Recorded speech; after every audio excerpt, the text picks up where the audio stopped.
All right, what's going on, everyone? Back here at Hoogie's Imports. Today we have another vehicle today.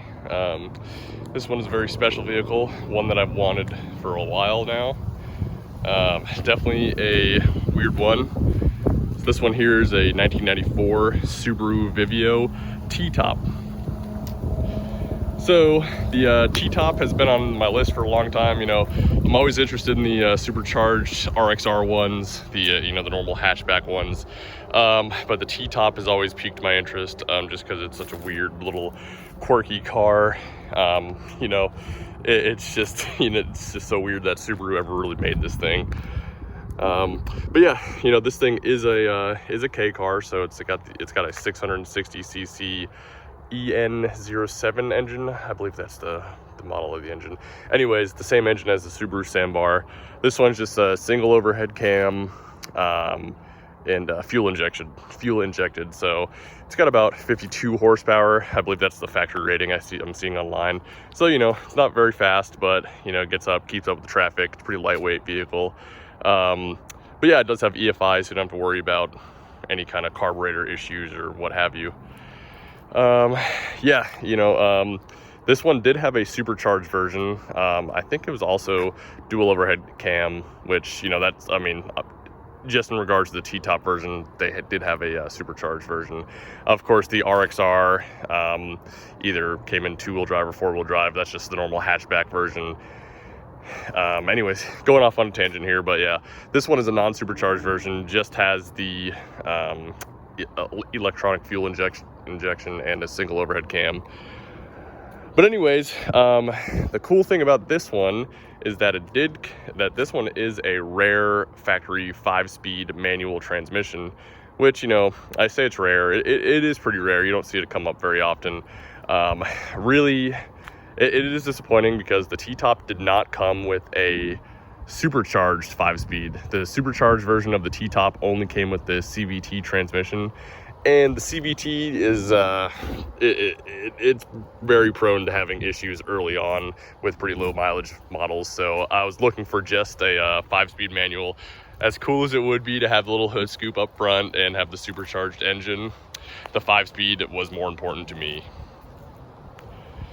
But yeah, that being said, it's pretty quick. It's only about, you only get, well, according to the factory ratings, you only get about 15 extra horsepower with the supercharger anyways, so you're not really missing out on much power, but you are missing out a little bit of the cool factor having the supercharger and the hood scoop. Of course, they have the hood scoop, and the T-Top version with the supercharger also has like cool little fog lights. The supercharged one is called the GXT, and this one's just the normal Subaru Vivio T-Top. But, as much as I do like the little hatchback versions, like I said, the T-Top has always been a little bit more interesting to me because, just look at the shape of it. It's definitely an interesting shape for sure. It's like a shrunken down Suzuki X90 for anyone who's familiar with those things. Another thing to note, this thing does have some cool 90s style white wheels. I believe these did come on these might be Vivio wheels from another Vivio model that someone had like powder coated and has the cool little red pinstriping on it, as you can see, which is pretty nice. But yeah, this thing runs and drives great. I recently did an oil change and oil filter change on it. Has a recent timing belt sticker. Had the timing belt changed about, I think it's 13,000 kilometers ago. So, it's very, very recent. The T-Top version did come with a luggage rack right there. But when I bought this, the luggage rack just wasn't there. Someone must have taken it off at some point in its life and didn't make it with the vehicle itself. But anyways, let's take a look. Oh yeah, before we look at the interior, I'll go over the exterior a little bit. The paint isn't perfect on this thing. Overall, as you can see, it shines pretty well. But if you look up closer, there is some oxidation and some blemishes that I couldn't get out. I tried to clean it up as best as I could, but down the side, it's still nice. Probably could use a full professional polish. but you know, I cleaned it up the best as I could without like trying to hurt the paint or anything like that. And same thing on the trunk, you know, a little bit of oxidation, but really not much at all. But you know, where you see most of it is on this like plastic trim here. As you can see, there's some paint fade there, and then on the roof as well. You know, I guess this thing probably did sit in the sun for a little bit of its life, but you know, it is a let's see now, I guess, yeah, so it's a 29-year vehicle at this point, so you know, not everything's gonna be perfect. But yeah, as you can see, there's some fade on these roof panels, which, you know, could be easy enough to take off and have them repainted. But yeah, that's about it. Yeah, and then another imperfection is, unfortunately, there is a tiny bit of rust here. As you can see right there, it's a little bit bubbly. It's nothing terrible, nothing too crazy, but that's it. I mean, the rest of the underside is very clean. Let's take a look. As you can see, underside's clean. Other than some surface rust on some of the components. But one of the coolest things about this car is the interior itself. And you know, as you can see, this thing does have just under 130,000 kilometers, which is, just off the top of my head, I think it's about 80,000 miles on it. So, you know, pretty low mileage for the year. But there is some wear and tear on the inside. I mean, just look at those seats, are super cool, but the driver's bolster has seen better days. Yeah, it's unfortunate because the interior is just so cool, but yeah, I mean, I love the 90s seats. Most of the comments that I've gotten on this vehicle so far has been about the interior upholstery. But yeah, as you can see, the door card's nice and clean. Has the original Vivio floor mats. I don't know if you can see that, V-I-V-I-O right there. Driver's one has some good damage to it. Another little aftermarket floor mat in there. I'm not sure, you know, the previous owner must have just put that in there, but yep. And then we come over to the passenger side. Same thing, we got the Vivio ones, and that one's in a little bit better condition. Aftermarket radio. The radio works great. It does have AC. AC blows nice and cold in this thing. I haven't been using the AC too much because, of course, this one is the T-Top version, which, as you can see here, there's 6 of these little clips here that unclip just like that. I'll show you guys in a minute with the roof off and all that. And then there is so you have the 3 panels up top. If anyone's familiar with the Suzuki Cappuccino, they have a very similar roof style. 3 panels. You can run it as a T-top, leaving just the center section in, or a Targa top, taking just this piece out, or it turns into, you know, I guess you could say a full convertible, other than this pillar here, this little, I guess you could call it a roll bar once everything's down. But I'll show you guys in a minute. This whole window section here actually rolls down and falls into place behind the rear seats, which, yeah, this car does have rear seats, which is very strange that they ever added rear seats to this thing. And that's why I said in the beginning of the video, I'm like, it's kind of weird that this thing ever made it into production, because it's such a weird car. Yeah, but you know, it's definitely the looker of the car show. And like I said, there's the 5-speed manual. The bushings, it seems like it probably could use some new bushings. I ordered some new ones, so I'm gonna try to install those, see if it picks up the shifter's a little bit sloppy, but you know, you can still find all the gears just fine. So yeah, I'll see if I can get that feeling a little bit tighter. Yeah, what else is there to say? I mean, yeah, like I said, AC works. AC blows nice and cold, which is really nice little bonus. But with winter coming up, you know, might not be the biggest concern for everyone, but you know, it's just an extra thing that works just fine on this car. Anyways, let's see here. I'll open the hood up, show you guys the little 4-banger. That's another cool thing about this car is does have a 4-cylinder engine, unlike most K cars, which have a 3-cylinder engine. I guess there's not really a huge advantage to it. I mean, just other than it might just like run a little bit smoother, but yeah, that's the engine bay. There's the air box, which is about the same size of the head there. But yeah, as you can see here, here's a timing belt sticker. indicating that it was changed at 117,000 kilometers, and it's at 129,000 right now. So there you go, you know, 12,000 kilometers ago. But yeah, other than that, you know, runs, starts, runs, drives, shifts, great, stops, great. Nothing to worry about there. Seems like it was a pretty well taken care of car. But let's close this, and then I will get right back to you guys, and I will take the roof panels off, and I'll show you that. All right, so here we are back again.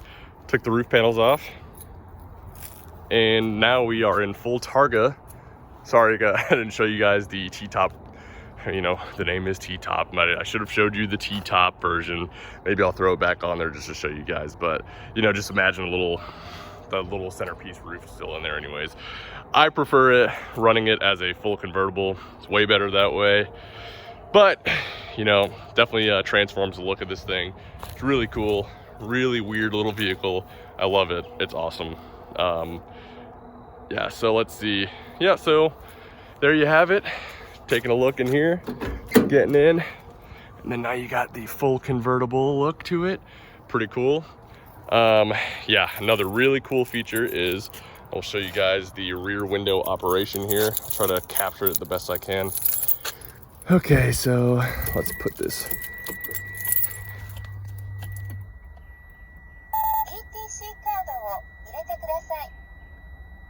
Yeah, so I had to show you guys that. Of course, everyone loves their toll card girl telling you to put the toll card in the little holder there.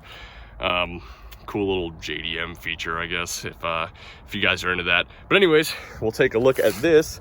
Take a look at it from the inside. This is the rear window button operation right here. So just at a click of a button, goes right down in. There you go. And it's away. That's it. That's all there is to it. Now we're in full convertible mode. So like I said, you know, it is similar to the Suzuki Cappuccino window operation. Cappuccino is a manual one that you have to push down. This one, just a push of a button, goes right down, and then come back. You're ready to put the window up. Hit the button here, and you'll see it does stop halfway. Just I guess a safety feature or something, but you'll see.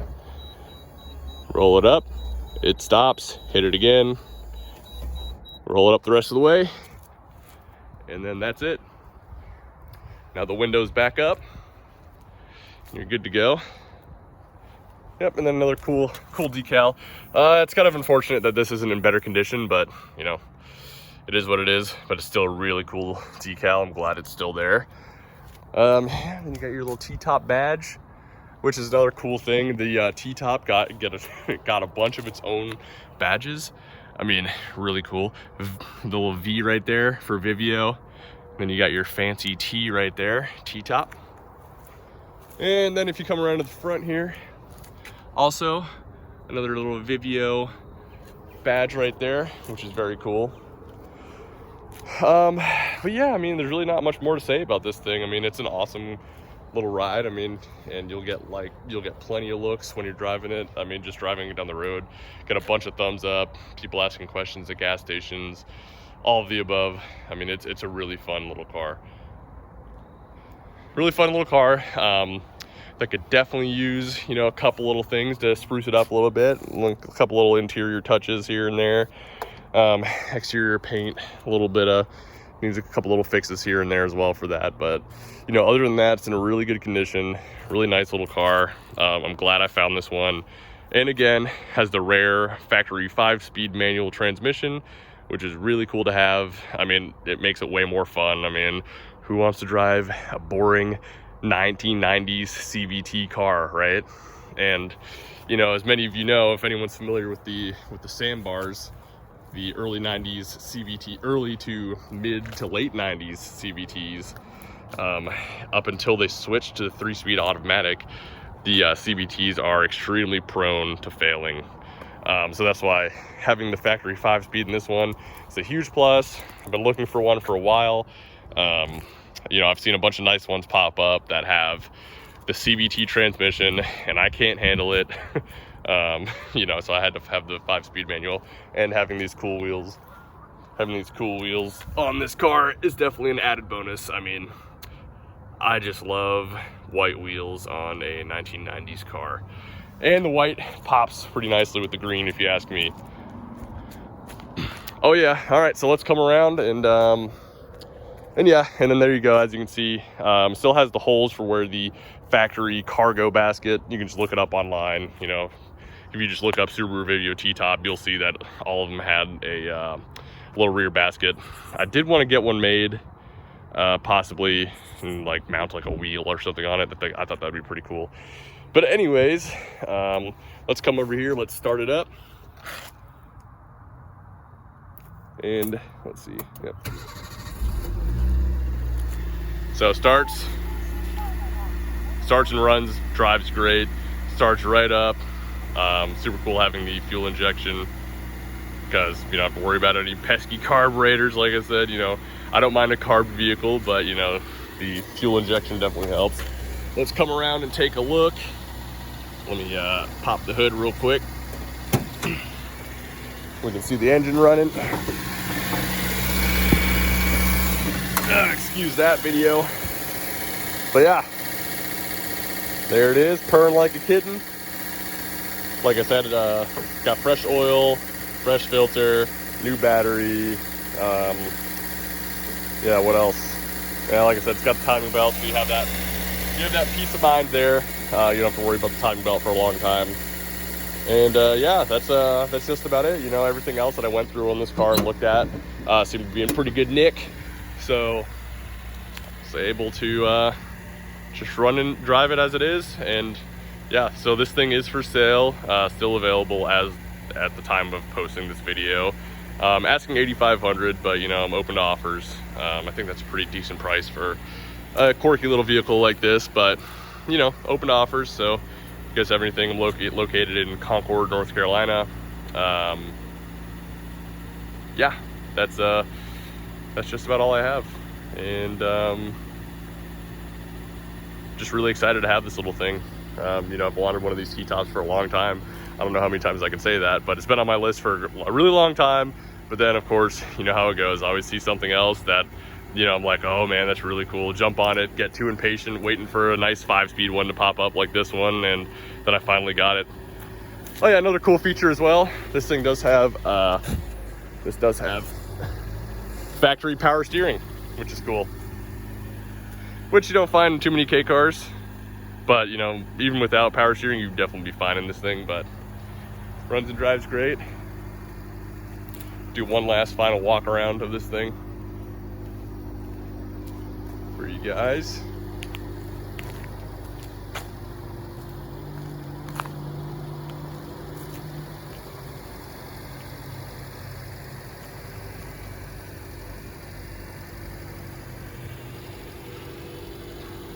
But yeah, anyways, you guys have any questions about this thing, or want to know anything about it, want to see something specific, let me know. I'll be happy to, you know, to fulfill any requests that you guys might have.